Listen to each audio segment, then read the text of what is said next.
Right, so red with a small splash green aggro.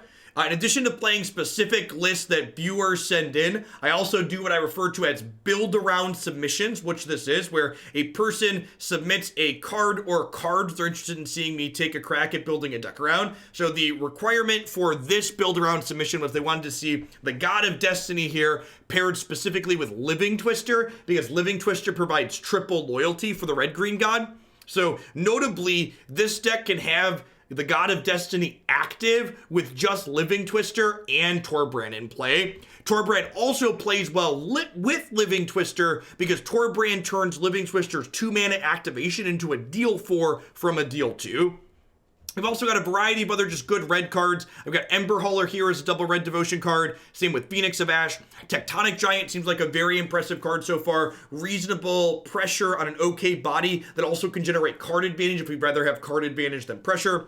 I've only got one copy of Embercleave up here, which may or may not be right. One of the things that's awkward about Embercleave in this deck is if you're playing it discounted inside of combat and it turns on the god, you can't attack with the god that turn.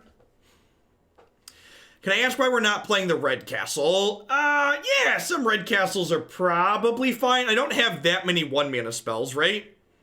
I don't know. So the problem with red castle is that red castle plus Fabled Passage, if Fabled Passage is getting a forest, is a tapped land. I think in a world where these decks are playing 4 temples, castles become a lot less free than they once were, because it's a real consideration that could be disrupting your curve. And like, this deck doesn't really swarm too much, so like adding random 1 points of damage seems pretty minimal. So I think I'm gonna err on the side of not playing the castle and have slightly more consistent mana. I'd rather have my tap lands be tapped because of fixing rather than tapped because of value that may or may not even be worth anything.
Oh, I did click on the non-ranked queue. Whoops.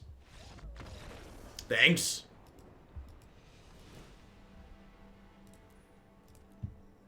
Good catch.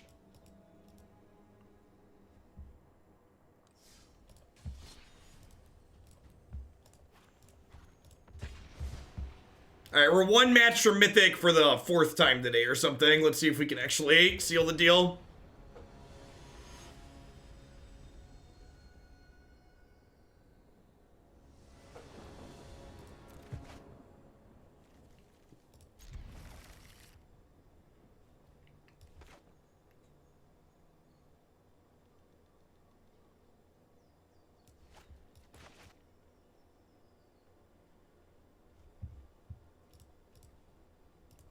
Nah, it's not extras.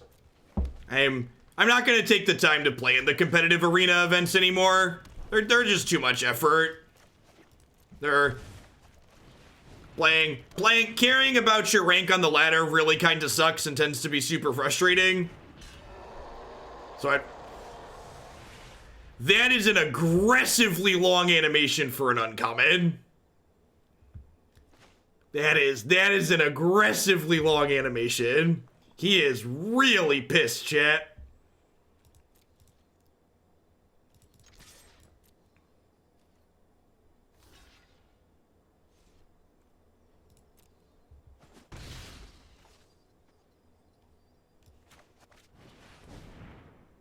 Is it not worth playing just as something to play and just doing it as content and not having the delay, well, the effort that it takes to qualify for it is non-zero, and my content has to be worse in order for me to be able to make the effort to qualify for it.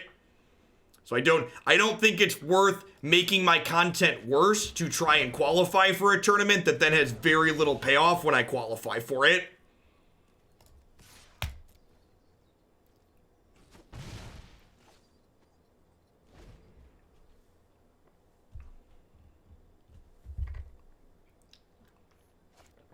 Like having to stress and figure out, like, when am I safe? Is this a deck that I want to play on the ladder? If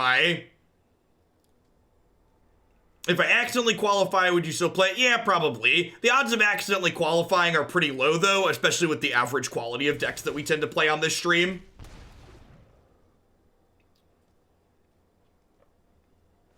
I think if I wanted to take the time to play something competitively in terms of Magic, my effort would be better spent playing Magic Online events. Magic Online has half a dozen different competitive events I can play every single weekend.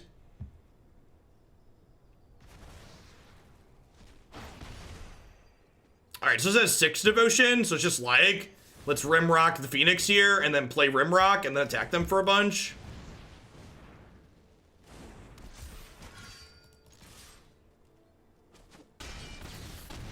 Yeah, I mean, it could theoretically conflict with the Phoenix, but like, then you're killing them with your god, so it's fine. How do you qualify an arena? You have to be in the top 10 on the ladder. Am I dead? Did I die? Not quite. Almost, though.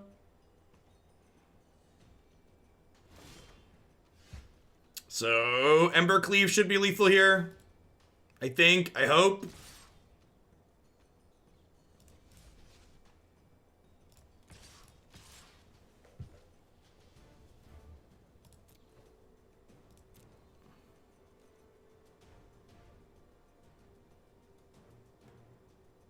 Did I say top 10, top 1200? I probably just said the wrong number.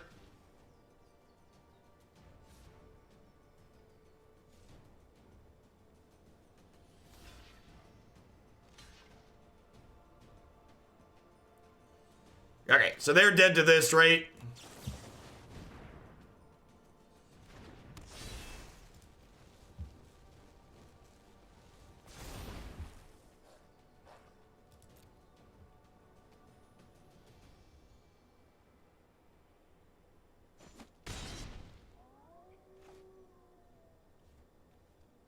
And do these have lifelink, right? Yeah.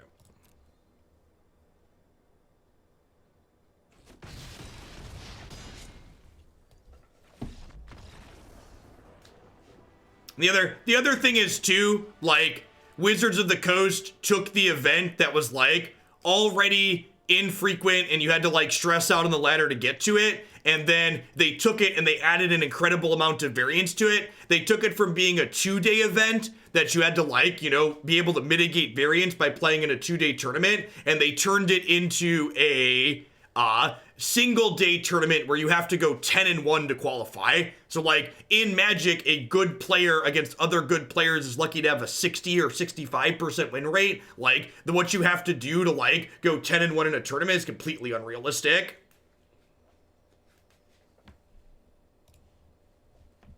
I think I want Lava Coil. Kills a lot of their stuff. Fervent Champion gets blocked by everything. Maybe just cut those. Do I want Return to Nature? They are a cat oven deck. Maybe. Probably want Return to Nature.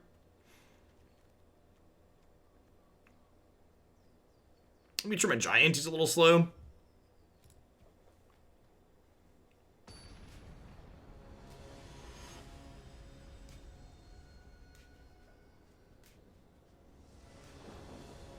Yeah, I know there's no reason other than the software is largely incomplete that there can't be a large tournament on Arena every single weekend that feeds as qualifiers into other things.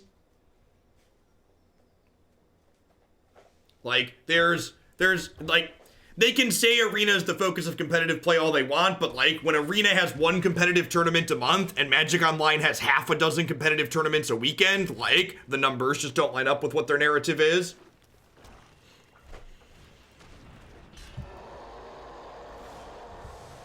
Alright, I think I just trade this 1-for-1 here. Actually, I'm gonna pass. I want to stomp on their turn, so when they use the oven to eat this, they're out in oven activation.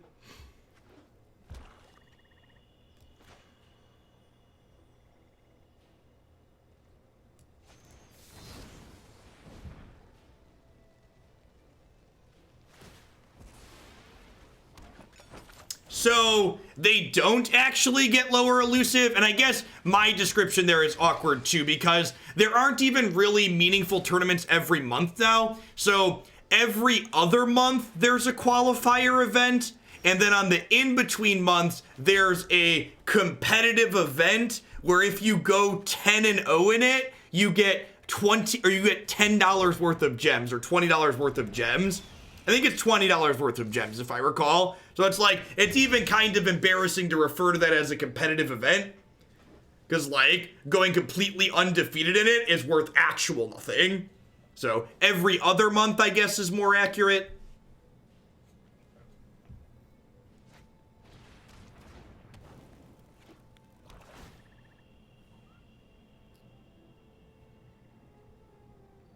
I mean, I think it's abundantly clear that Magic Online has more competitive events because it's just always had that way, and they don't really know what they want to do with Arena in that area just yet.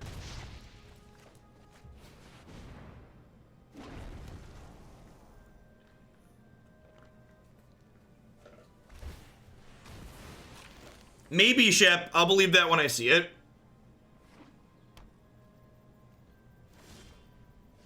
Yeah, I don't blame you. MTGO sucks. Nobody blames you for not wanting to play Moto. It's very slow and cumbersome. Rimrock Knight, sign me up.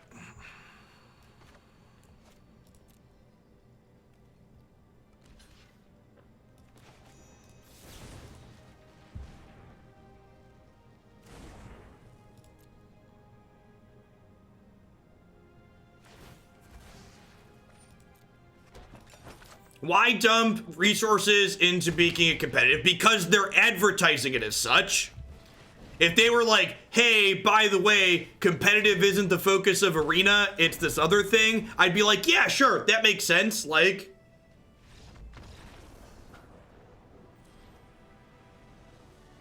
be like, yeah, sure, that makes sense. They gotta focus on the things that more people use. But like, as long as they're pitching Arena as their primary competitive platform, or like as a competitive platform and then not following it up, seems loose. Wow, look at that. We came in the top 1200 already. Sure. Look at that. Mythic with memes. Let's keep going, shall we?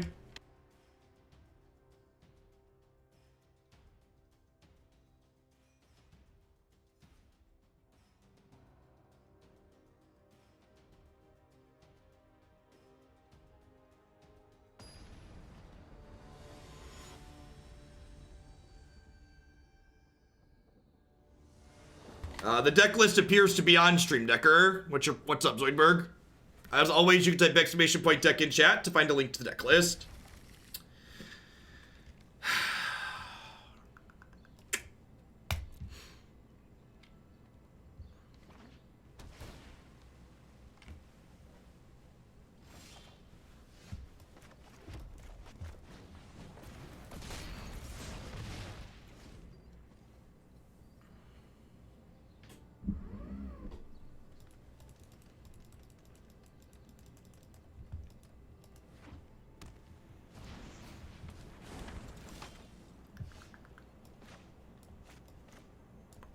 Sure.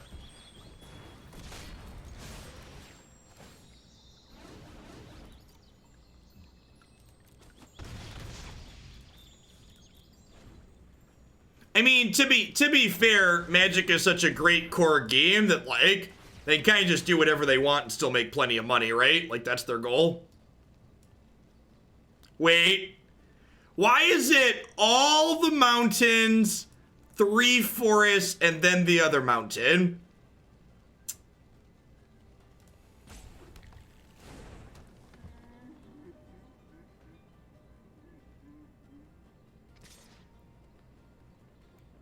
Oh, I forgot they moved. When is Worlds, by the way? I forgot they moved it to Arena.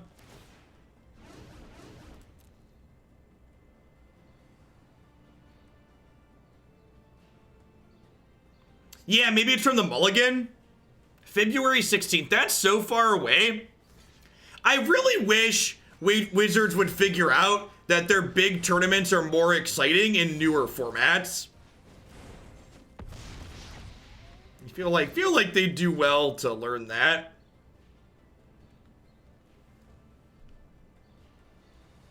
Our rims are thoroughly rocked, chat. Thoroughly rocked.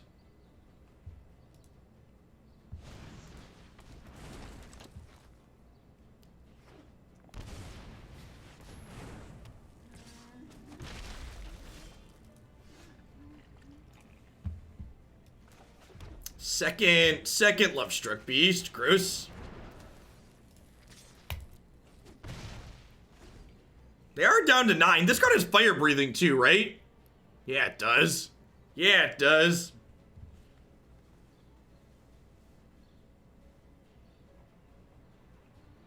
You're missing a few cloth. If you have cleaves, you could probably slot some more cleaves in. The reason I'm not playing more cleaves is because it's not quite super synergistic with cloth, but it might be right to just play it anyways because the card's real busted.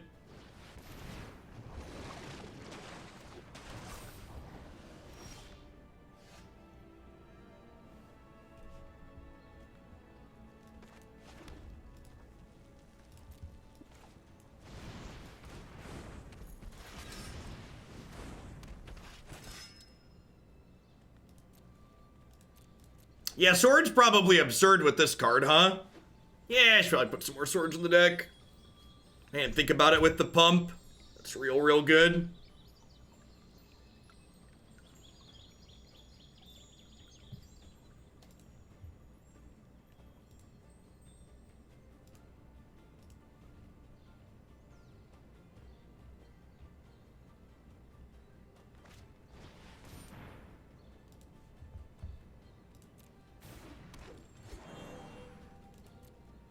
Did we try Phoenix and red-black aggro? You mean in the Aristocrats deck? No.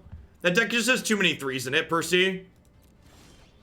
Just like, not really room.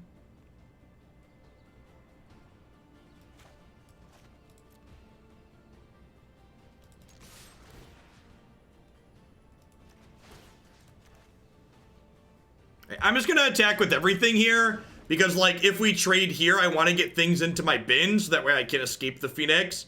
This thing only escapes with 3 other cards, which is real nuts.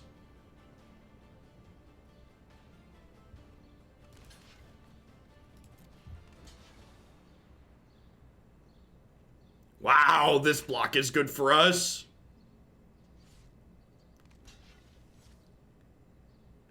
You think I spooked him with my mouse over? I think I spooked him with my mouse over. It's okay. It's okay.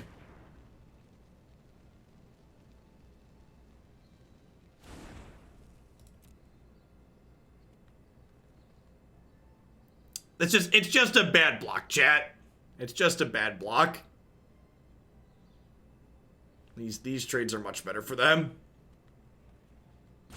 So these will all trade, this'll die, they'll go to 6.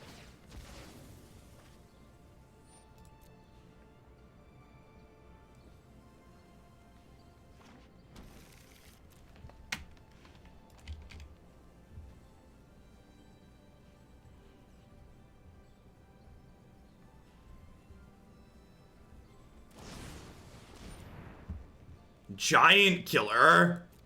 Yeah. Woof.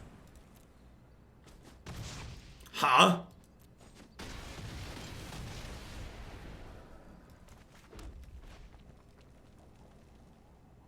I think I'm just gonna escape this into play here right now.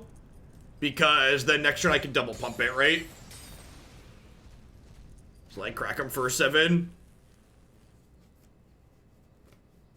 The problem is they have Giant Killer now, so they're going to be able to diddle this every turn from here on out, so you need to draw another flying threat. I want to prioritize leaving spells in my bin, because the red-green god deals damage when we exile spells.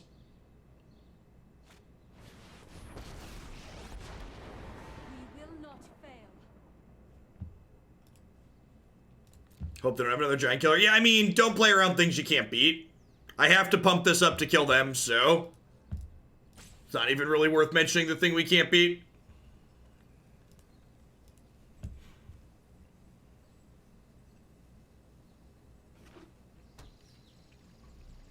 They could have, like, a Brazen Bar or two, and that also doesn't end well for us. We get to attack for 3 here. We go to 15. Crack back for 7. Hope to draw another Phoenix next turn.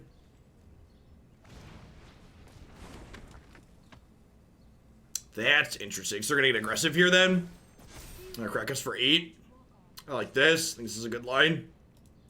I think we're dead now.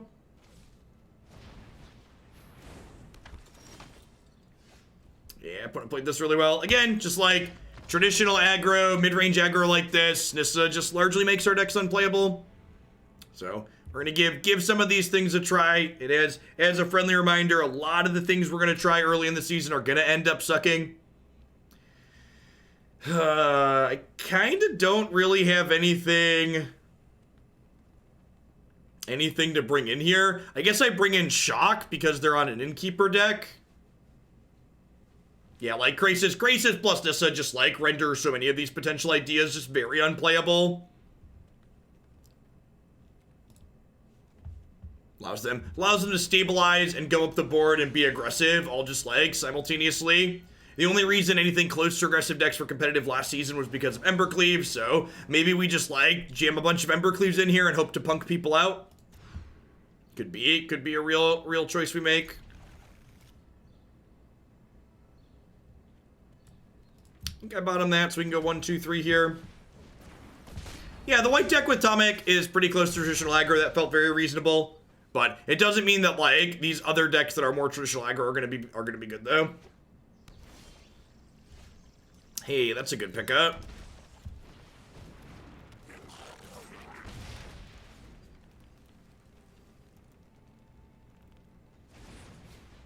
Nah, I want to play 4 Gods. He's pretty great.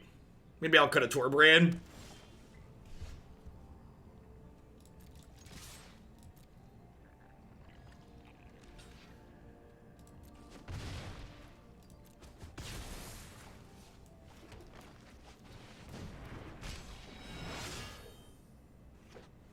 Oh god, this thing can't even attack through Lovestruck Beast?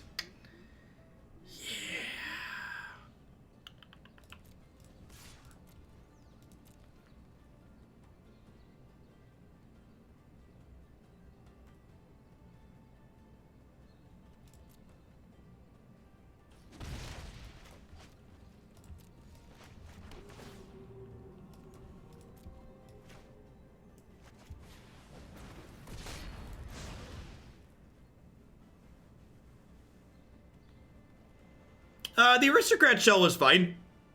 Felt very reasonable. The Historic deck, blue-white control we played this morning was good.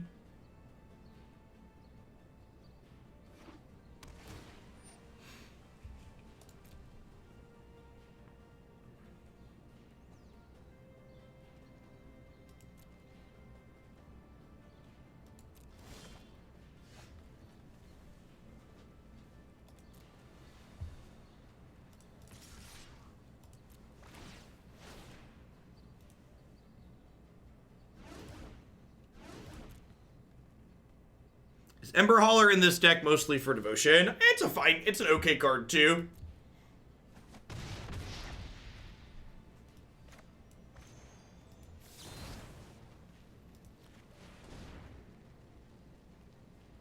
So you'll note here that I let first strike damage happen before I did this, because if I get trigger happy and deal 4 to this before first strike damage happens, my opponent gets the opportunity to Brazen Bar or bounce this to my hand, which is not ideal.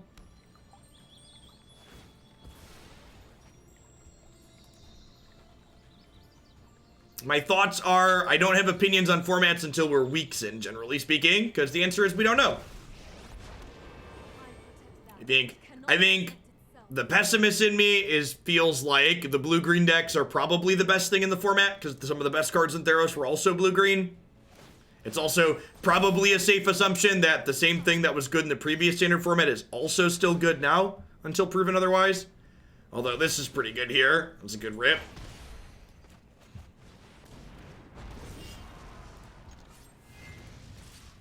Faces the place. Faces the place. So I'm attacking for... So they have to chump block here. We're attacking for... Oh, do they have to? This is 8, 6. This is 14. Yeah, they do have to chump block.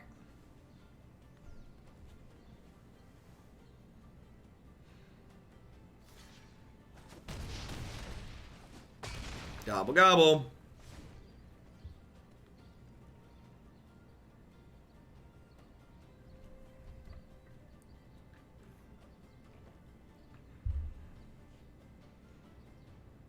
We're gonna close our eyes and cut something at random for at least one more cleave after this.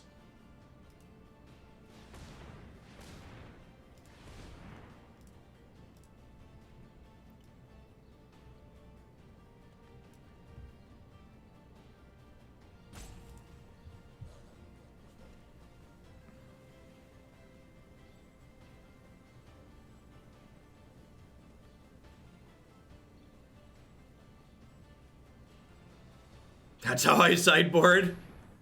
Good tried and true strategy. They're dead through Crisis here, right? I guess they're going to have 2 blockers. So they Crisis up to 7. They have 2 blockers. Kloth is going to hit them for 4, right? Off of the Thanes. They're going to go down to 3. And then they're only going to have 2 blockers and they'll die.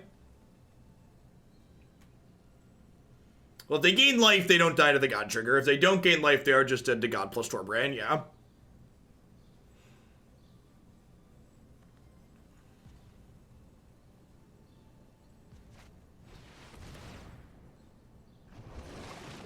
I'm trying to put more blockers into play. I've got 4 attackers, though. And they're going to 2. So Nissa gives them a second blocker. Rise, my elemental friend. Giant Killer, not so useful on this board. Well, I guess he does jump, though, huh? They have Innkeeper or something to play out here. Okay.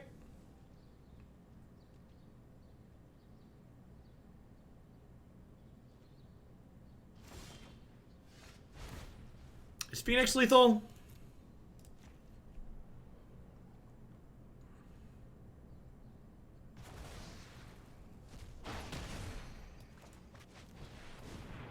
It's probably lethal, right?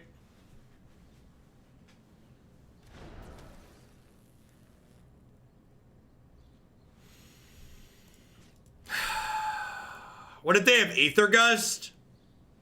If they have Aether Gust, they just get slaughtered here.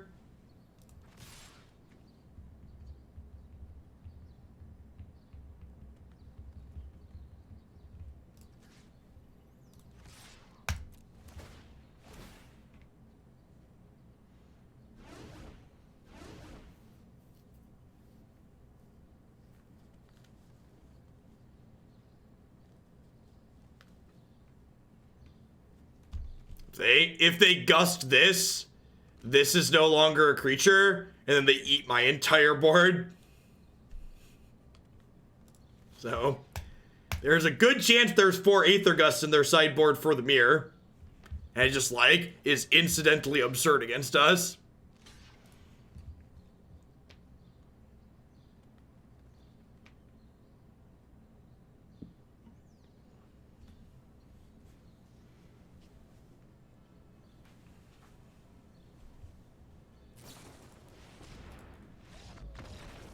Yep. Oh yeah, even Borrower gets us too. Yeah. This one. I was worried about all the decks being good today and having today run long. Might not have that problem this time through. I got an Ember Hauler and put another Cleave.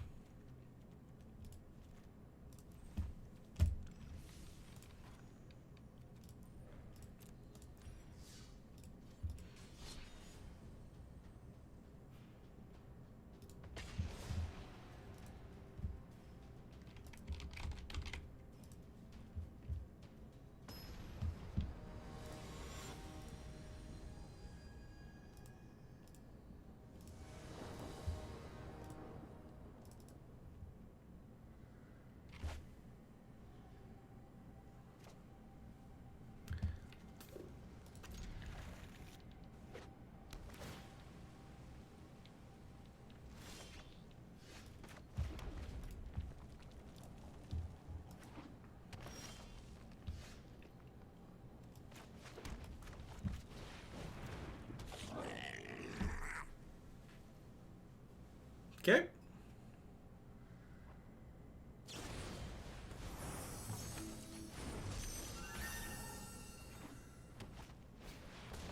Feels standard, man. Feels standard.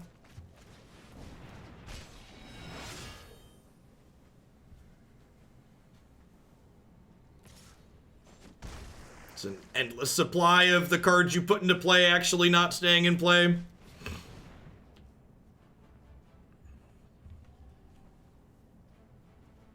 If they start countering my spells, at least because this resolved, we get to start dealing damage to them at least.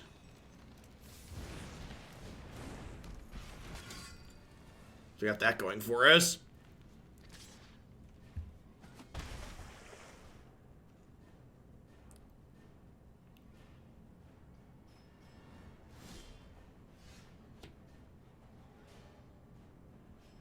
They're missing lands. Me Aether Gusting me. We're that worried about a 3-1? Sure.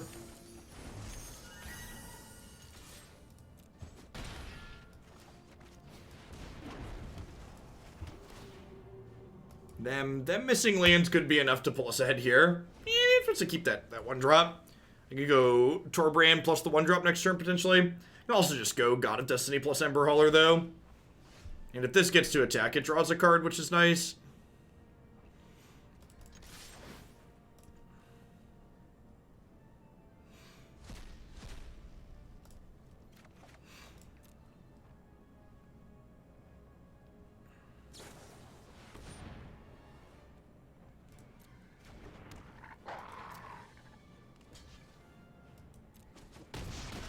Hey, Rain, glad you're enjoying it.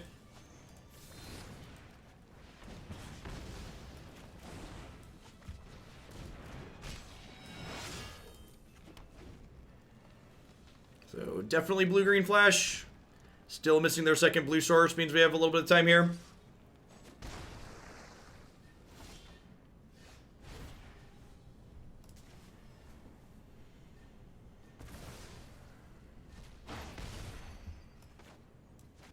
Start with this. See where we go. Just gets to play around Quench on our important card. Whirlwind Denial.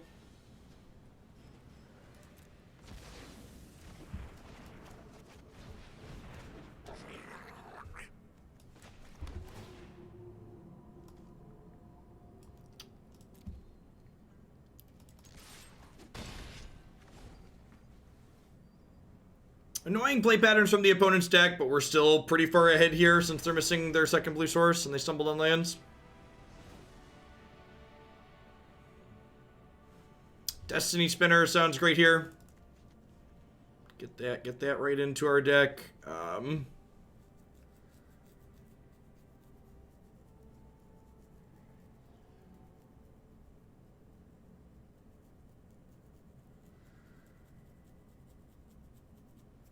Does Denial stop Grace's triggers? That's a spell and ability?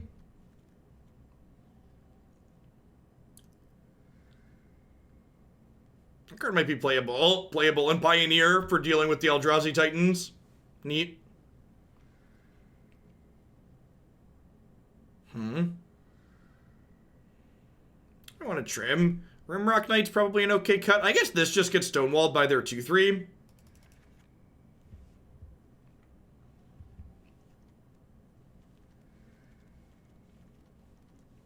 Lava Coil kills their stuff.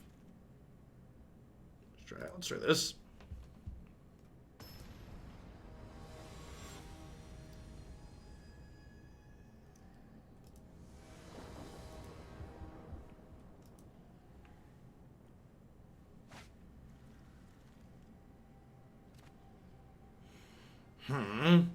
Feel like I'm supposed to mulligan this.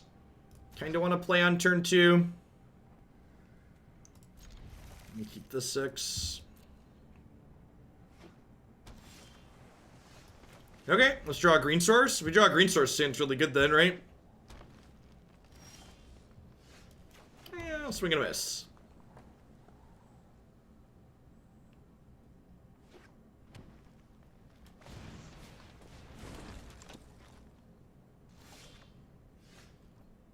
Theros is on Magic Online. It's just incredibly limited. So for the first like weekend or week on Moto, you can't actually buy and open booster packs. You have to join sealed events to get cards, which means the format's very slow to develop. Because a lot of times singles are expensive, especially chase singles. All right, my plan for this next game is to draw lands.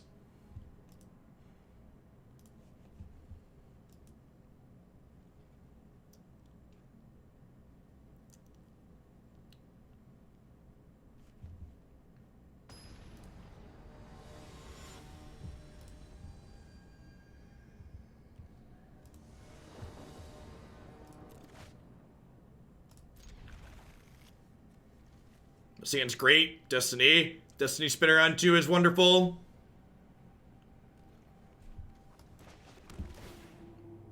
I'm gonna keep my guaranteed 4th land. Just go 2, 3, 4.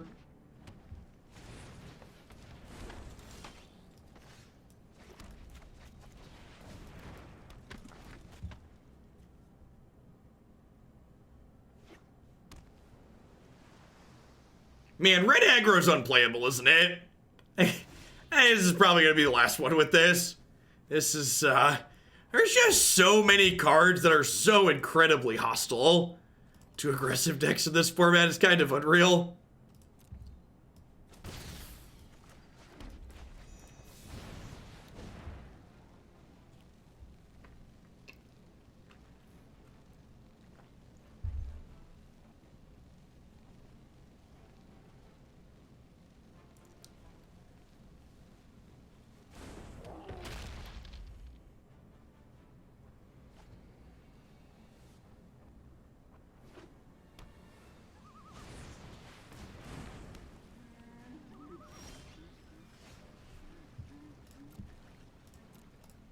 Yeah, I mean, like, the actual answer is that, like, if you build it like a combo deck and not a traditional aggro deck, and you, like, put a bunch of Embercleaves and stuff in it to punk people out, it probably could be fine. They did add a Bonecrusher animation last patch. It's really good.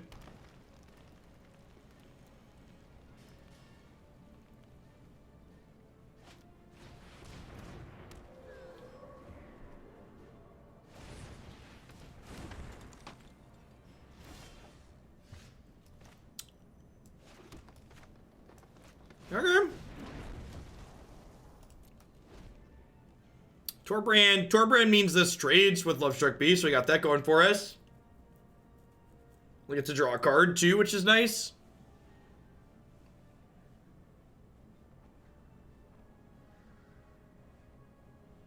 Yeah, that one happened a couple of patches ago, J-Ray. That's a good one. They did a really good job with the details around the edges.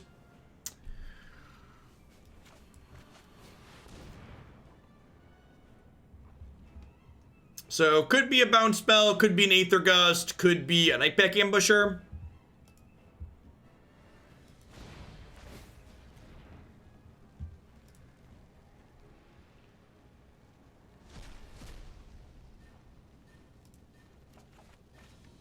Sure.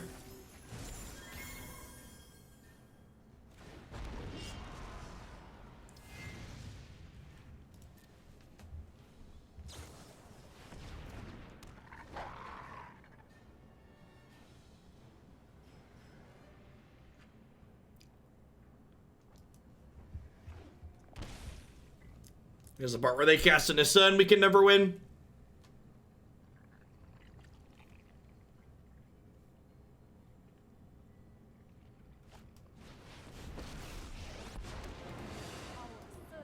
Yeah, this felt pretty bad. I don't know. Red, it's actually kind of funny too, because like decks like this are actually some of the better decks in Pioneer right now. Obviously, I have like Chainmore and a little bit more powerful cards there, but like there's just so much Nissa and green walls and 5/5s here. This just did not feel reasonable. I think if you're gonna be playing red, you probably just need to be playing 4 of this card, hoping to punk them out, or you need to be doing something really tricky like the Aristocrats deck, but just like being a kind of small-ish aggro deck just doesn't seem like a good place to be. There's just too many people that are stabilizing the board too quickly with too large of beaters and stuff like that. All right. We still got one more standard deck coming up here today, and then we're going to be rounding out with some historic at the very end as well. I'm going to hit a quick ad roll while I get set up for the next deck, and when we get back, we're going to play some blue-black mid-range control, whatever you want to call it here. Don't go anywhere. Thanks for hanging out.